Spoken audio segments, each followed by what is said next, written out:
எல்லாருக்கும் வணக்கம். இன்னைக்கு வந்து ஈவினிங் ஸ்நாக்ஸ் வந்துட்டு வாழைக்காய் பஜ்ஜி போடலாம்னு சொல்லிட்டு இருந்தேன். இது பாருங்க, ஸ்லைஸ்ல கட் பண்ணி வச்சிருக்கேன். கூடவே வந்து பசலைக்கீரை, இது ரெட் கலர் பசலைக்கீரை.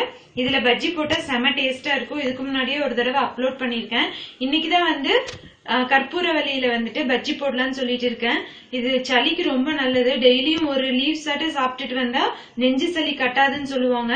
அதனால இன்னைக்கு வந்துட்டு இந்த இலையிலையும் வந்து பஜ்ஜி போட்டு பசங்களுக்கு கொடுக்க போறேன். வாங்க எப்படி செய்யறதுன்னு சொல்லி பார்க்கலாம். பஜ்ஜி மாவு கடலை மாவு தான் யூஸ் பண்ணுவேன். இந்த ட்ரிப் வந்துட்டு குவாரண்டைனால நிறைய திங்ஸ் எல்லாம் கிடைக்கல. அதனால போண்டா மாவாவே கிடைச்சிச்சு. ஜிஆர்பி பஜ்ஜி போண்டா மிக்ஸ் வச்சிருக்கேன். வாங்க எப்படி செய்யலாம்னு சொல்லி பார்க்கலாம்.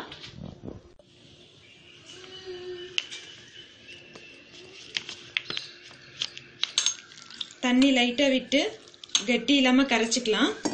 தண்ணியா கரைச்சிடக்கூடாது. இது போல இங்க பாருங்க, எடுத்து விட்டோம்னா விடுற அளவுக்கு வரணும்.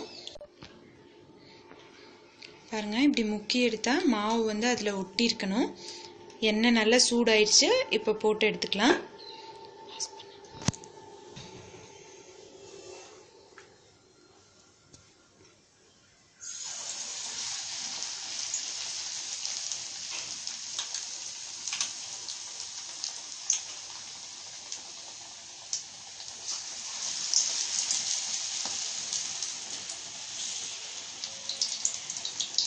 இப்போ வாழைக்காயிலையும் ஒன்று போடுறேன்.